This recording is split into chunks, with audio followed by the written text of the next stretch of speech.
രജനീഷിന്റെ മുഖം ആകെ മാറി. പക്ഷെ എനിക്ക് വല്ല കുലുക്കമുണ്ട് രജനീഷ്. ഇടയിൽ വിട്ടുപോയില്ലേ മുത്ത? ഞാൻ അപ്പളേ പറഞ്ഞ പുലിവാല് പിടിക്കുന്നു. അന്നമ്മയുടെ ഒരു വാശിയും കൂടെ അതിനകത്തുണ്ടായിരുന്നു. ഒരിക്കലും ഇല്ല. താങ്കൾക്ക് അത് തോന്നിയോ? സോ ഞാൻ ഇങ്ങനെ ആയതിന്റെ റെസ്പോൺസിബിലിറ്റി നിനക്കുമുണ്ട്.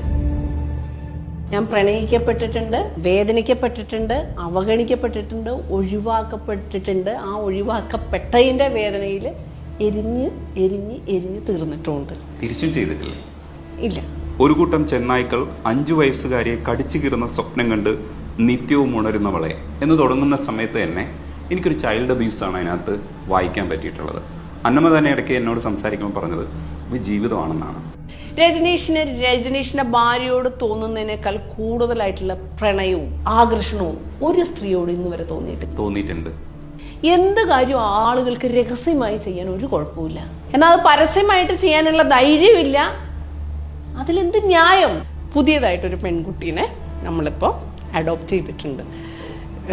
ഞാൻ പറഞ്ഞല്ലോ, ഞാൻ എൻ്റെ ഫാമിലിയോട് പോലും പറഞ്ഞിട്ടില്ല. ഇത് ആദ്യമായിട്ട് ഞാൻ ഷെയർ ചെയ്യുന്നത് രജനീഷിനോടാണ്. 8-9 മാസം ആകുമ്പോൾ കുഞ്ഞ് നമ്മളിൽ നിന്ന് നഷ്ടപ്പെടുമ്പം തീർച്ചയായിട്ടും അമ്മയാവാനുള്ള ആഗ്രഹം ഒരു സ്ത്രീയുടെ ജന്മാവകാശമാണ്.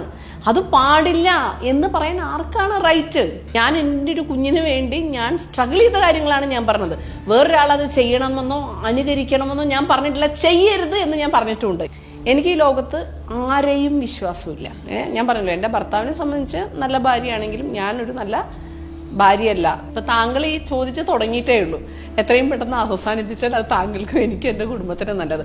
എനിക്ക് ഹാൻഡിൽ ചെയ്യാൻ പറ്റാത്തൊരവസ്ഥയിലേക്കാണ് ഇപ്പൊ അന്നമ്മ എത്തിക്കുന്നത്. ചോദിച്ചാൽ ഞാൻ എന്ത് ചെയ്യും? ഞാൻ സത്യമേ പറയുള്ളൂ. ആ സത്യം പറയുന്ന അന്നമ്മ എനിക്ക് ഉറപ്പായിട്ടും ഭയമാണ്. ചില കാര്യങ്ങൾ നമുക്ക്